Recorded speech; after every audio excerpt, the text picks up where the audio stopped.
We're pleased and excited to have our very first guest on Live at the Opera House today with us, Mr. Ben Bedford. How are you doing today, Ben? I'm doing quite well, Robin. Thanks for having me. Well, you're going to be the first artist reopening this opera house after COVID has shut us down for some time now. Yeah. And while that might be a big thing, big responsibility to open up the doors again, we're excited it's going to be you. Well, thanks. I'm excited too.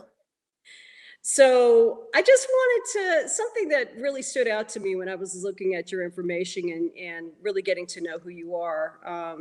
Jonathan Bird, he's a venerable talent and songwriter himself. I mean, really a giant. He said that Undoubtedly. you're a songwriter. What does that mean to you? Well, I mean, first off, it's a really great honor to hear him say that. Gratifying as a songwriter, it's really gratifying to have a personal songwriting hero of mine say such a thing about my work. I can imagine.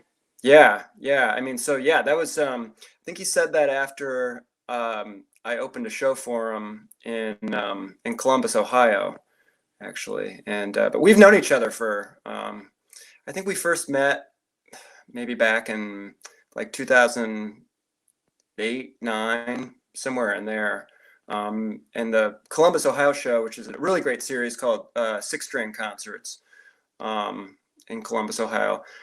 I think that was like 2016 when I opened that show for him. But yeah, So anyway. he's watched you over the years really develop and, find your wings as a songwriter. So it's a great compliment to come from him. What would you Absolutely. think? Yeah. You're from the Midwest, right? Yeah, sure. So what has that Midwestern upbringing taught you in terms of being a storyteller? I mean, what are the things that have really informed your growth as a storyteller? Well, I think that living where I live in Springfield, Illinois, I think my life has kind of from the get-go been imbued with a certain, how shall I say, imbued with a certain consciousness of history, just being from the same, Abraham Lincoln wasn't born here, but of course, but he lived in Springfield for many years. Right. So that's, Lincoln's presence is sort of ever present, if you will, here. And I've always loved history. And I mean, at the core of history is just our stories, people's That's right. stories. And I really, appreciate that.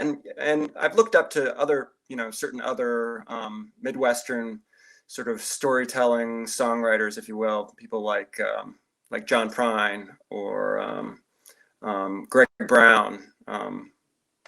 Both of those two have, I guess, sort of made their impression. And yeah. I mean, guess that if that makes some sense. It does make sense. And it makes Yeah. sense even more so because you're going to be here in a very historical place. As you Yeah. know, this place was shut down for 101 years and then we revived it.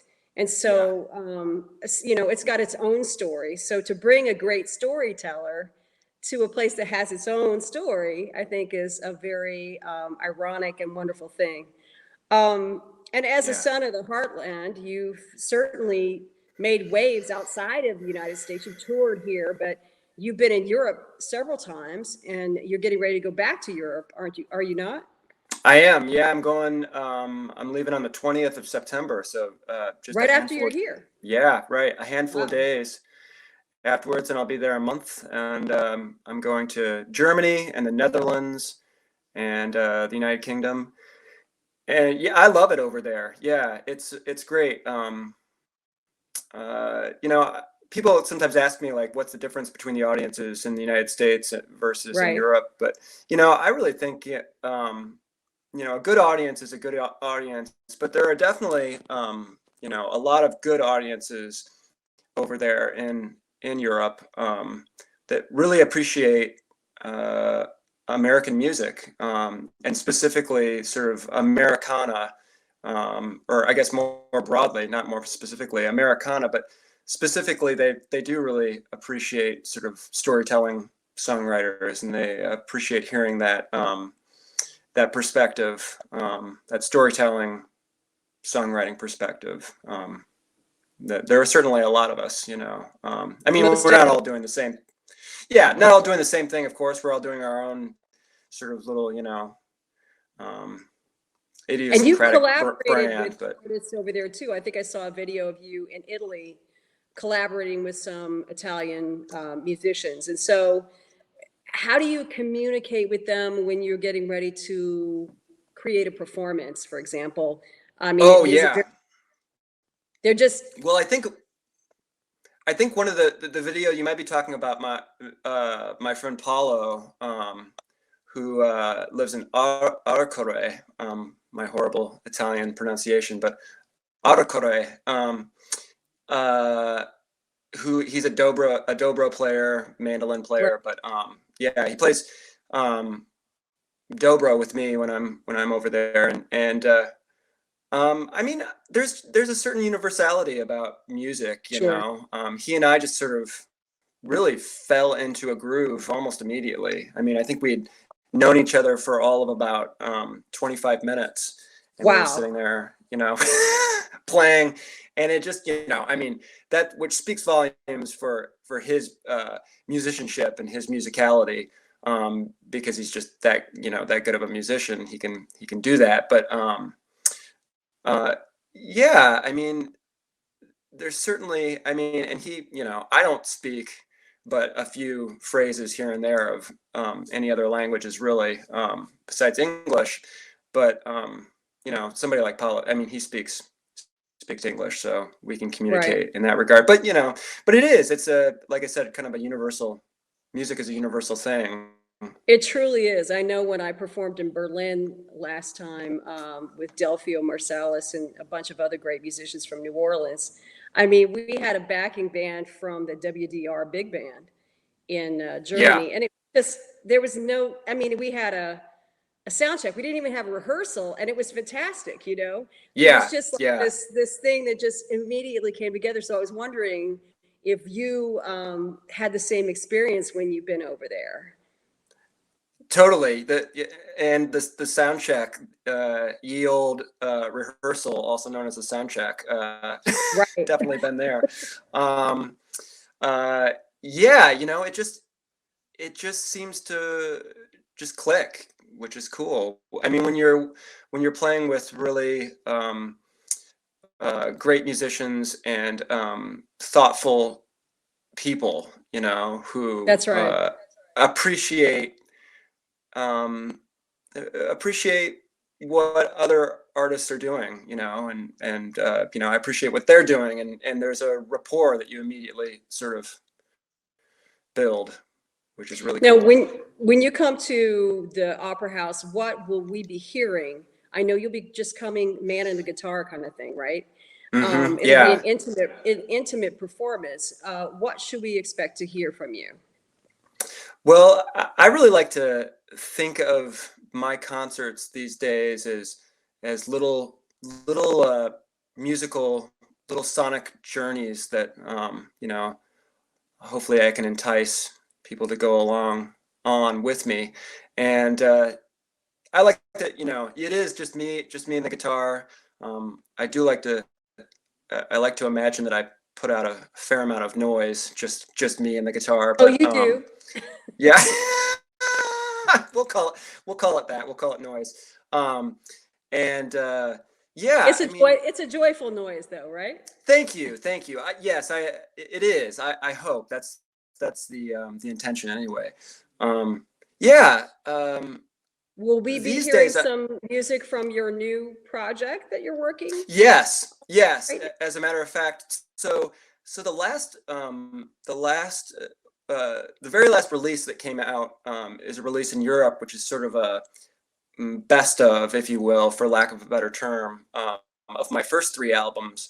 But my previous recording was an album. My most recent, studio album is a recording called The Hermit Spyglass. And it's a concept album about me and my cat, Darwin, living in a little farmhouse on the edge of a prairie restoration area here in central Illinois. And my new project is similar in certain ways with that one. It incorporates a fair amount of instrumental stuff, which has been a fun thing for me to sort of indulge in over the last few years. It's like, I feel like I approach writing instrumental music like a songwriter, but at the same time, it seems to engage a different part of my brain as well, which is kind of fun. So it's a more, I don't know, organic, sort of intuitive thing, and a less, intellectual managed sort of But there are vocals experience on the album as well, correct? It's just part. Oh, yes. Okay. Yes. Yeah. It's about, so the new album that I'm working on, the new project that I'm working on, also I feel like has some ties back to my album called The Pilot and the Flying Machine, which I did in 2016 with my friend Dave Cinco, who's a really great, I like to say he has like the best pair of ears of anybody that I know. And he's going to engineer the new project as well. In the new project, I found this book in my local bookstore called Prairie Archives here in Springfield, and the book is called General History of Quadrupeds by by a guy named Thomas Bewick. I assume it's pronounced Bewick, Bewick, might be Bewick. And it was originally published in London in 1790, and it's a zoological book, and I bought it originally with the intention of using the entries, all these quadrupedic entries that it has, as sort of a songwriting exercise. Like I'd wake up one day and I'd write a song about a camel, and the next day I'd wake up and I'd write a song about a gopher, and whatever. What a concept! Yeah, I thought it was $15 well spent. There you go. The thing that really struck me about the book, though, is Thomas Bewick did these amazing, incredible woodcut illustrations for each entry, and they're beautiful. That's what really grabbed my attention.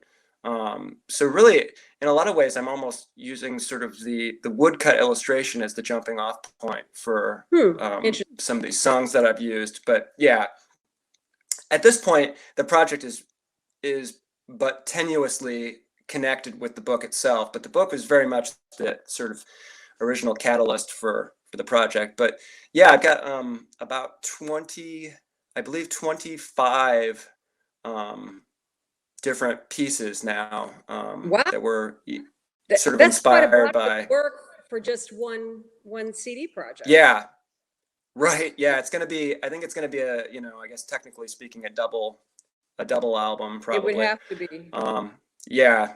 Assuming I don't, decide to slice it down mercilessly, but I don't think I'm going to. I've already actually I've got more than 25, but 25 seem to sort of fit together in my brain anyway, the way I'm putting it together now. But yeah, it's kind of, in a nutshell, it's kind of this I've kind of created this little this world that these animals inhabit, and I've done a fair amount of sort of, I guess, anthropomorphizing of them,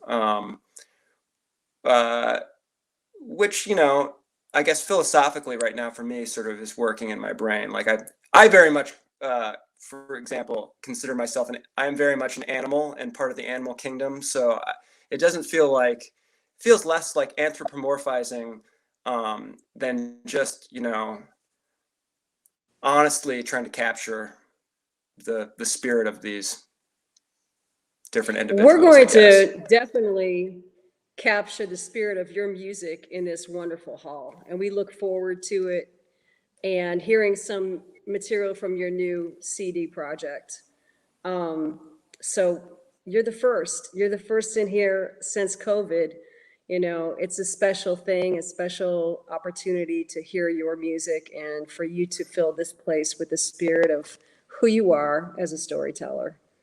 Well, Thanks so much oh for yeah, being here and letting us kind of learn a little bit more about you before you come to perform at the Delphi Opera House. We really appreciate it. thanks, Robin. I'm thrilled and honored. So thank We'll you. see you September 11th. Sounds like a plan to me.